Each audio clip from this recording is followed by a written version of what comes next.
UBC Radio Network, your national preferred choice. We broadcast all over Uganda and beyond. Join us on 98 FM in Kampala, 99.4 FM Lira, and 97.4 FM Arua. UBC Radio, inspiring Uganda. Your voice, your platform for exchange of views on topical issues that concern you and our nation. It is therefore quite comic and laughable to hear of some actors in the world giving us lectures about democracy. You give me a lecture about democracy? What are your own credentials? Join us Monday to Friday from 7 to 8 p.m. as we tackle issues of national interest.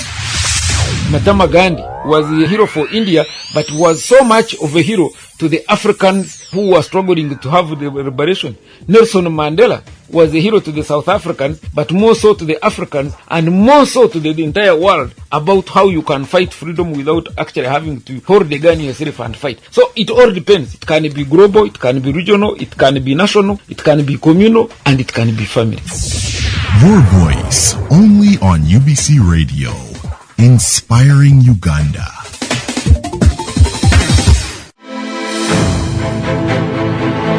This is your voice program on UBC Radio. UBC Radio, inspiring Uganda.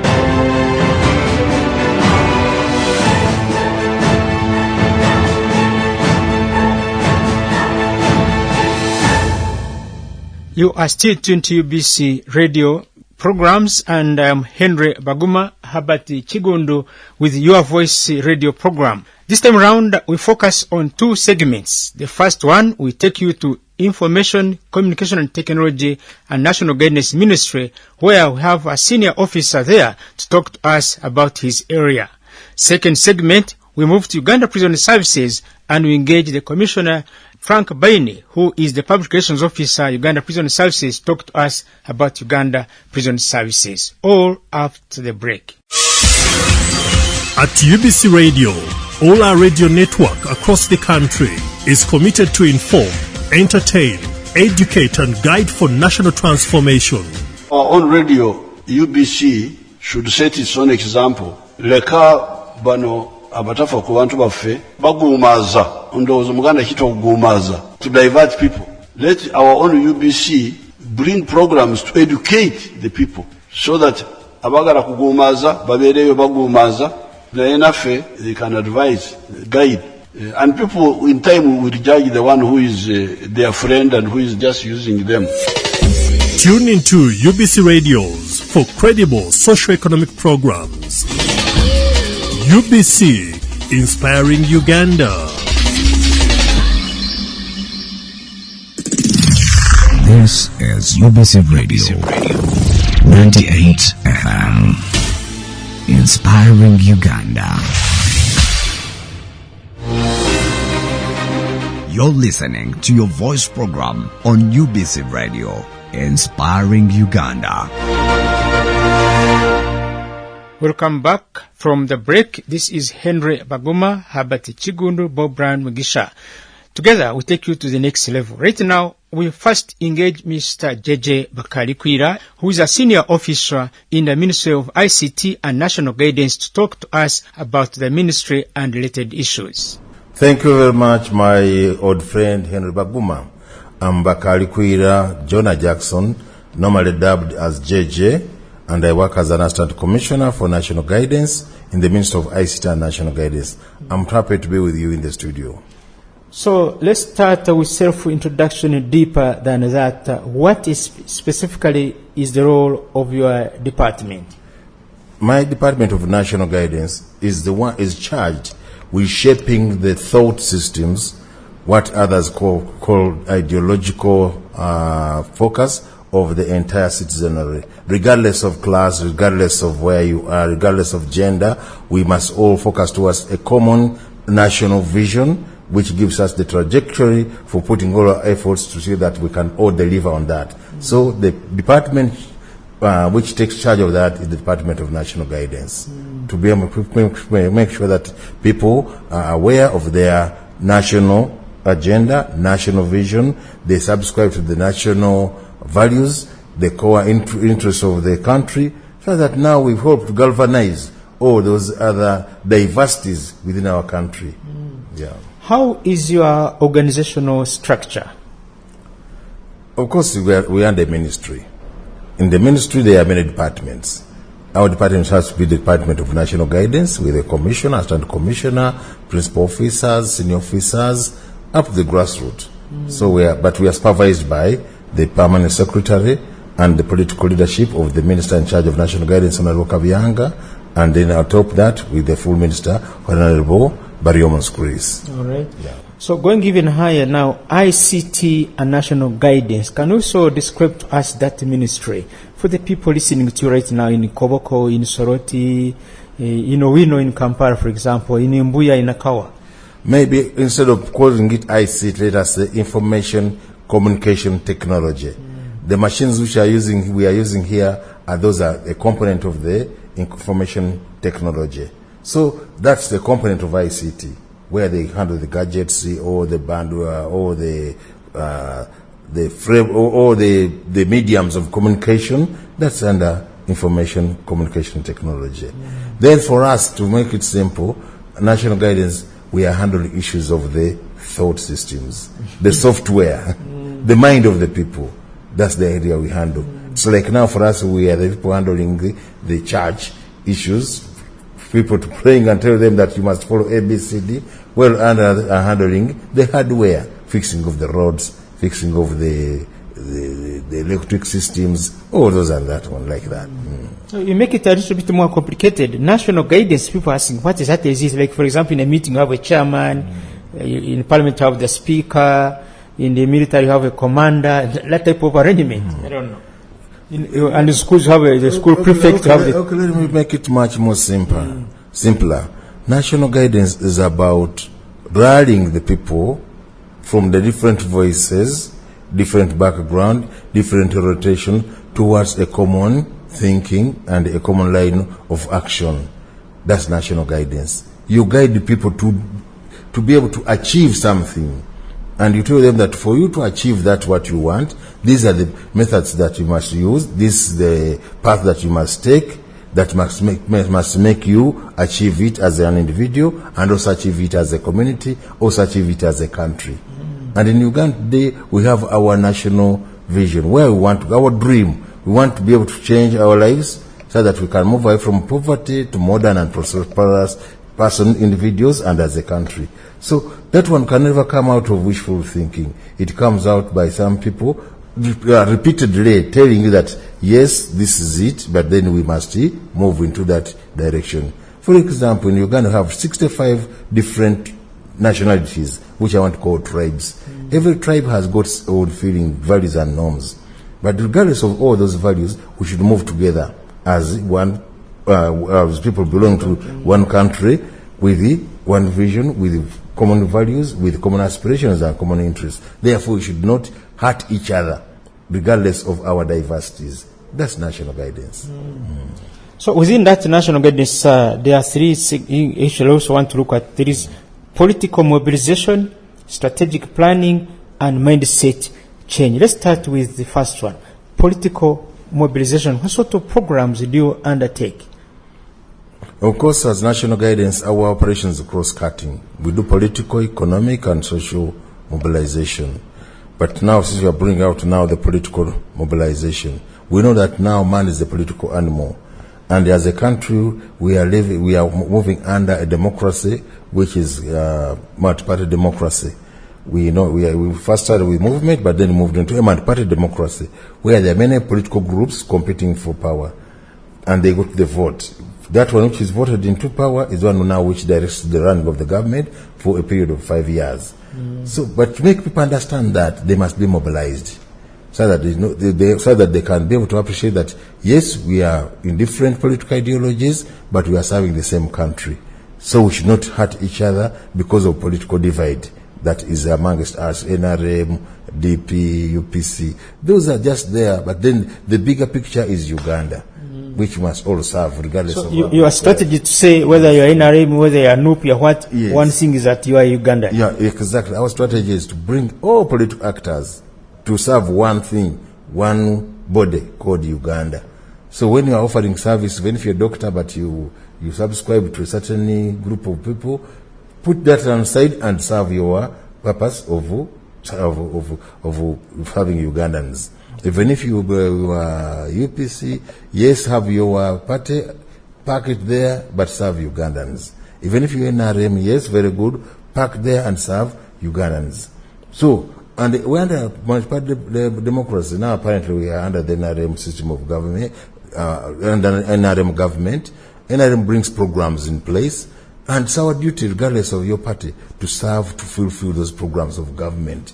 Don't say that now because there's the immunization, it has been brought in by NRM, I will not serve it, because all those programs serve to the interest of Ugandans and they help us to deliver on our national aspirations, national vision and national will, which is going to deliver the Uganda we want, which is going to make us comfortable and prosperous within our space. Thank you very much, sir. Then strategic planning, I understand that that's one of your components as ICT, yes, a national strategic planning team. No, strategic planning is under the National Planning Authority. The strategic plan for Uganda is under the National Plan Authority. But out of that, every sector pulls out what it must be able to deliver on. So ICT and national guidance delivers on ICT enhancement in society and also on mindset change, community mobilization. So that's now where we come in, because every sector has got a pillar which it touches on in our national strategic plan. That is the National Development Plan number 3. Yes, now you talk about mindset change. What exactly is it all about? Because this is a very common word. It's now becoming a common word, but it's a complex concept, mindset change. You are changing whose mind, from what to what. That's one of the very, very big questions. And who was authorized you to change my mind? Those are the very common questions that I come across. But when we talk about mindset change, we all believe that now there must be a common direction, a common thinking that we must follow, that should guide our action, founded on concrete pillars, concrete foundations, concrete programs. But not everybody thinks in that direction. And every day some of those programs are dynamic, they come and change. So our duty is to gather all people in Uganda, in this body politic of Uganda, and try to shape them to think the direction which the nation believes that it should be able to drive its actions. So that's mindset change. So right now, what are strategies and ICT in the issue of mindset change? In mindset change, of course, we craft programs for community mobilization, and then from there we craft programs for ideological training. Ideology means cadreship training. You know it that very well. We used to do it with you when we were under those old days, but now, of course, under this dispensation, we call it community mobilization and mindset change. We craft programs on radio, through other media, to talk to people about our national interests and national good and the common vision for the country. The Leadership Training Institute in Kyankwanzi, to what extent are you involved in as an institution, as a ministry? Those are also agencies, of course, for leadership. Kyankwanzi under the presidency, but as a ministry, those are the people whom we collaborate with to deliver on this mission of mindset change.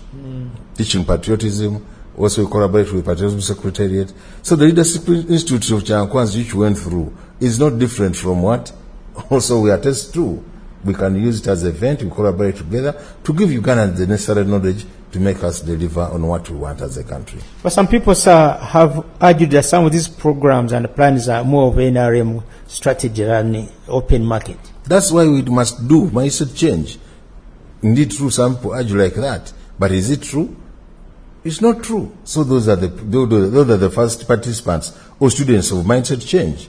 We must talk to them and tell them that no, some of these programs are not for NRM as a political organization, but NRM drives them as programs for Uganda.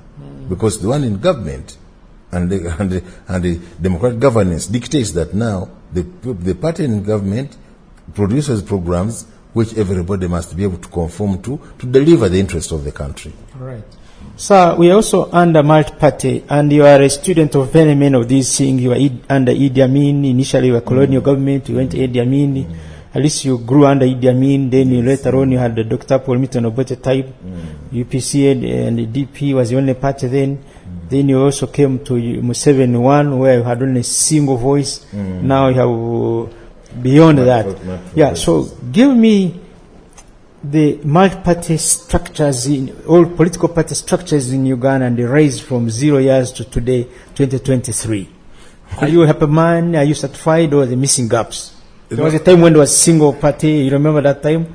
The local councils, now we have LCs. Yeah, governance evolves.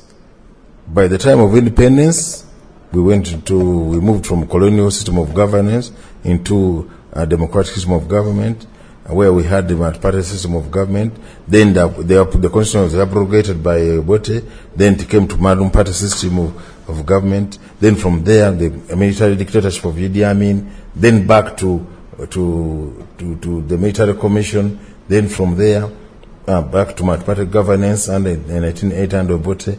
Then from there, we came to the NRM system of governance, where all parties now went into abeyance to reshape the new Uganda.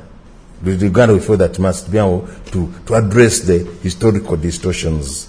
And after that one, of course, many people raised voices that now they are being conscripted to movement system of governance, where leadership was to individual merit. That was the beauty of the movement system of government. But now here they say that now we must compete for leadership. And they guided by the good leadership. People went into a referendum and now chose that now we go back to multi-party system of government. And that was now after a referendum. In 2006, we went on elections under the multi-party system of government. So from then up to now, we are under the multi-party system of government. Of course, every system, every era comes with its own challenges. There are challenges, there were challenges in the movement. We are sorted out. Now, so under this arrangement, there are also challenges. And one of the biggest challenges that now some people think that we are still under the movement system of government of Mugendo, where everybody belongs. Yet now we are under competitive system of government and a group system of political competition. But nonetheless, what binds, regardless of all those other areas, what is the driving factor for Ugandans to benefit? Yes, we are under multi-party system of government, but are Ugandans benefiting? Are they enjoying what they aspire to have? To me, I feel that's most important.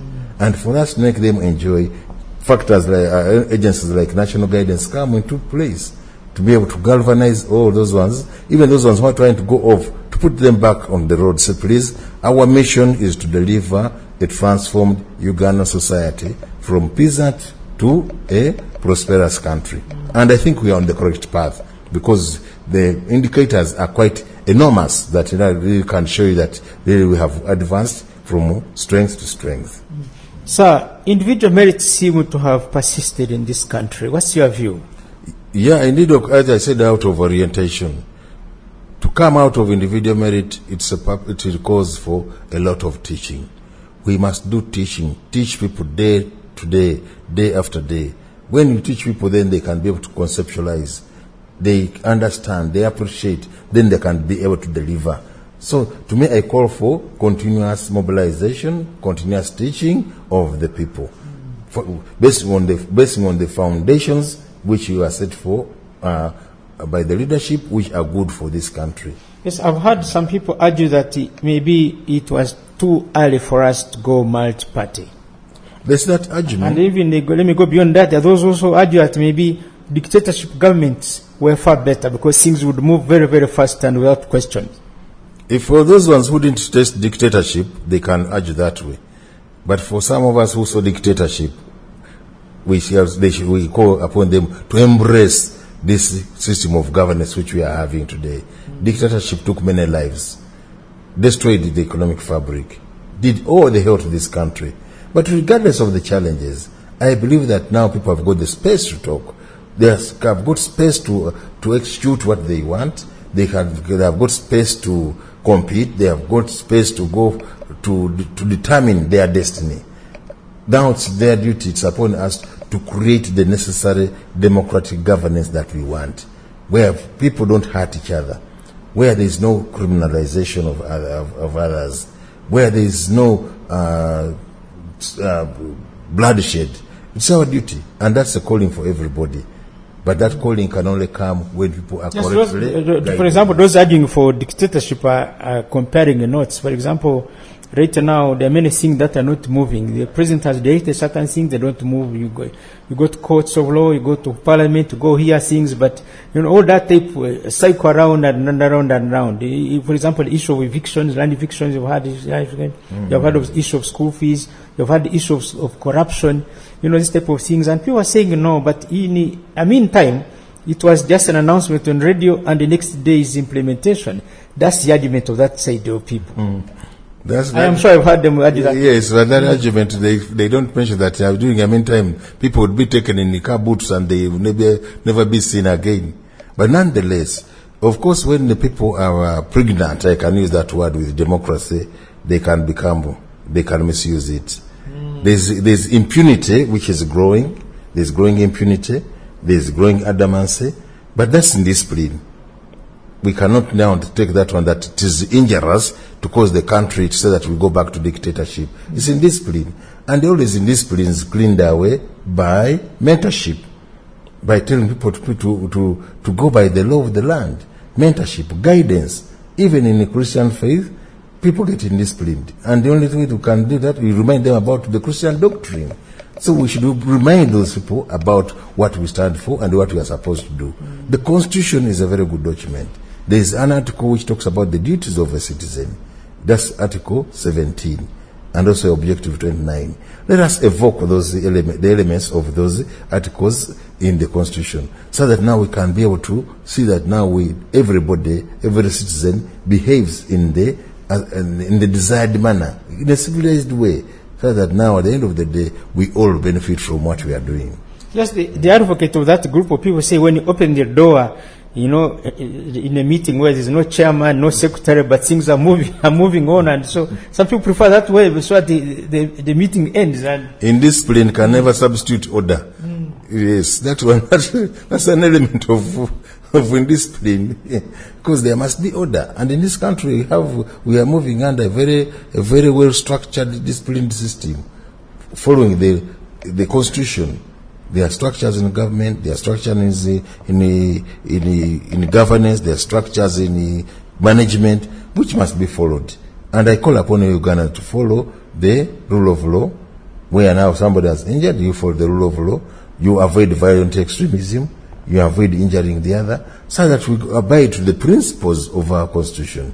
Peace, unity, democracy, progress must be worked for to be achieved, because all of us need peace and happiness. So, sir, you are satisfied that Uganda is doing well in terms of multi-party democracy, and that was worth taking that path? To me, I feel we are really doing well because, one, we have held the elections. There have been mishaps here and there where our enemies try to propound violence, but I think that has been contained, and we can even work together to be able to make it better than yesterday. So I'm convinced that let us follow that path and struggle to make sure that we fix those gaps that have been seen and witnessed in the previous democratic elections, and together we build this country. Then what about the constant criticism by the opposition that the government is one man, is only one voice, and they have You've heard those comments. I'm quoting the public opinion. Yes, opposition people don't seem to think we are in a multi-party government. You have said opposition. Why are you calling them opposition? Call them political competitors. But that's the narrative that is outside there. Because our call is, yes, regardless of our diversity, we must abide by the common principles of this country, which are well stipulated in the Constitutional Republic of Uganda. We must abide by the democratic guidelines in this country. So when they come up and use it delegatory, that's not correct, because people voted the president in power, and he's delivering on his duty. And what are you doing? Don't take your weakness to be his weakness. If you are the one trying to engineer violence, it's your weakness. But other systems are in place which are trying to put all of us together.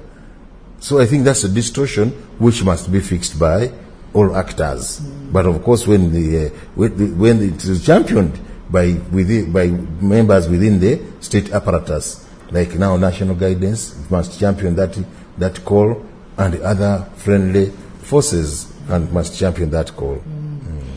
For example, this issue of challenging government as a reminder, up to Parliament, sometimes you watch any motion brought by opposition cannot easily pass. Any motion brought by any government easily goes through. That also people ask now, where is the democracy at that level? But that's the members of Parliament also come from this crowd called Uganda. And it takes a process to grow that democracy.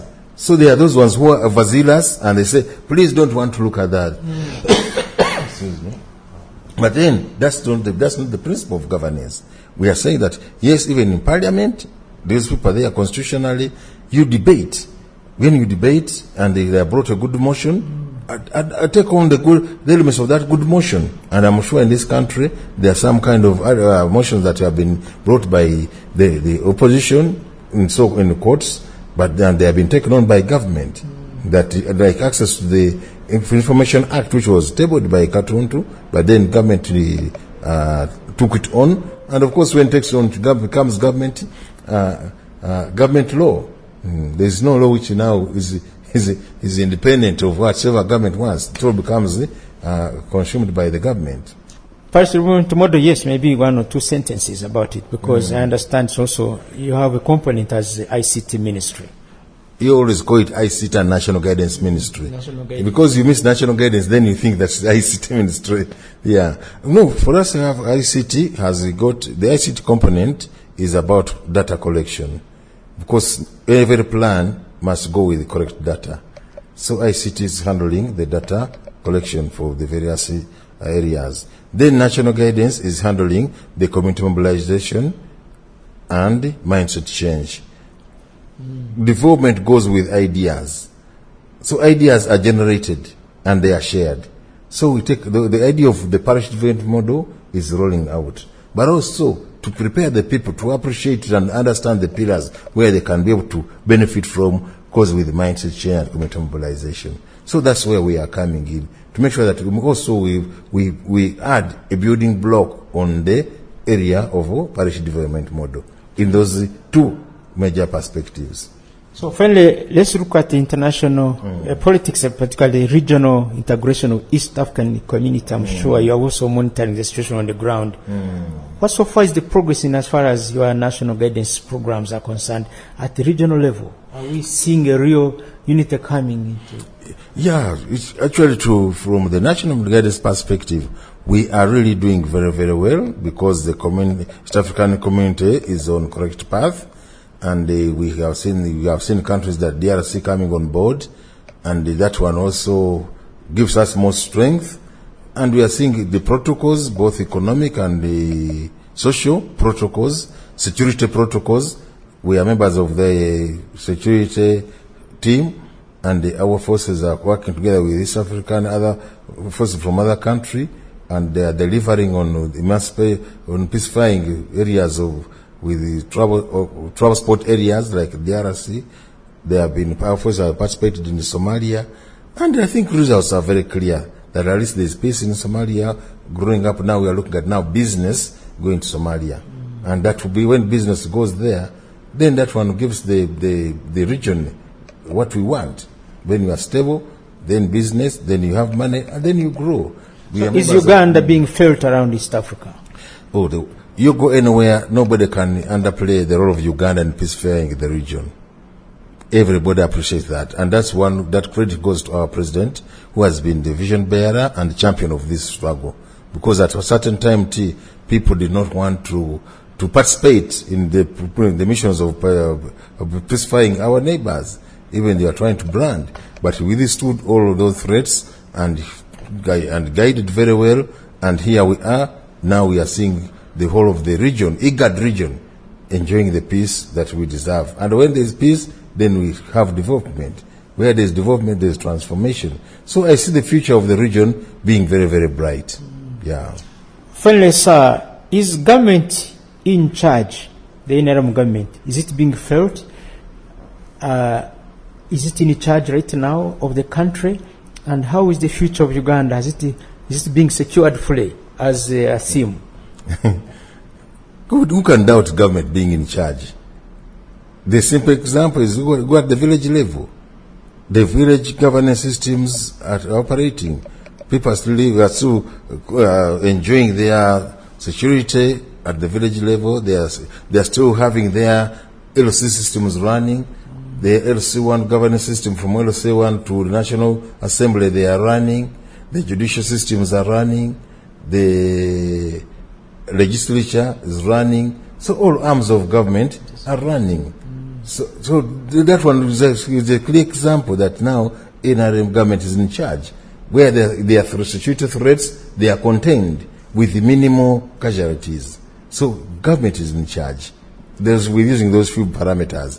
Then when it comes to the economic, I talked about Parish Development Model, amongst other programs are still running. And we are improving on our infrastructure. Now we are going to digital, the IT connections is widening in scope and use. So I think government is in charge and we are moving towards the correct direction. Once again, I'm Bakalikwira Jonah Jackson, always called JJ, Bakalikwira JJ, Assistant Commissioner for National Guidance in the Ministry of ICT and National Guidance in the Republic of Uganda.